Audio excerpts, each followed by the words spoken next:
18th, 2022, and this is the Washington Times front page. Thanks for joining us. I'm George Gerbo. Record high inflation and geopolitical tensions have nudged the price of gasoline higher, which has Democrats in Washington scrambling to address those costs. Harris Alec and Ramsey Touchberry report a small group of Senate Democrats is proposing to suspend the federal gas tax to lower costs. That tax is currently 18.4 cents per gallon. Senate Republicans say that move would leave a roughly $20 billion hole in the Highway Trust Fund, which pays for transportation and infrastructure projects. The Committee for a Responsible Federal Budget, which estimated that shortfall, warned that such a tax holiday could further raise inflation because of increased demand. The will they or won't they dance on Russia continues, with President Biden and his top aides warning the Kremlin is still preparing for a military invasion of neighboring Ukraine. The comments from the president, Secretary of State Antony Blinken, and other senior U.S. officials set off more fears of war, sent the Dow Jones Industrial Average to its worst day of the year, and seemed to leave only a small window for a diplomatic way out of the conflict.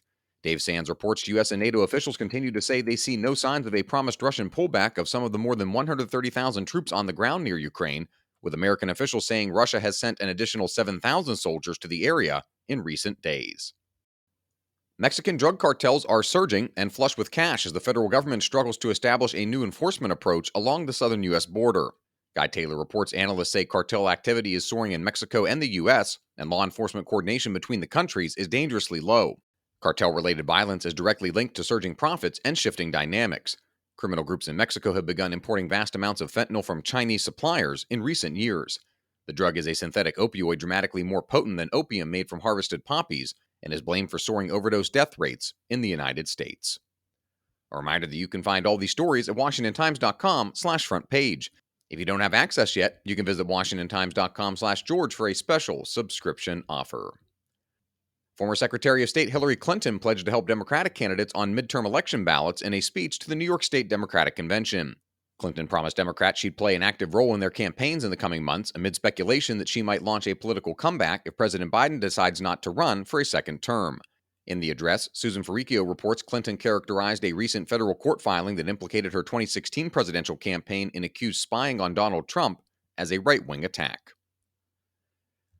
And finally, politics reporter Seth MacLachlan profiles Pennsylvania Lieutenant Governor John Fetterman. The hulking 6'9" Fetterman, the former mayor of the steel town of Braddock, just south of Pittsburgh, is seeking the Democratic nomination in Pennsylvania's open Senate race this year.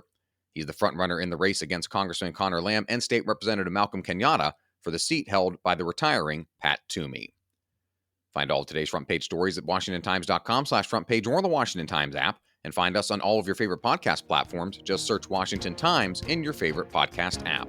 You can also follow us on Twitter and Instagram at Wash Times for breaking news, sports, commentary, and more. For the Washington Times, I'm George Gerbo.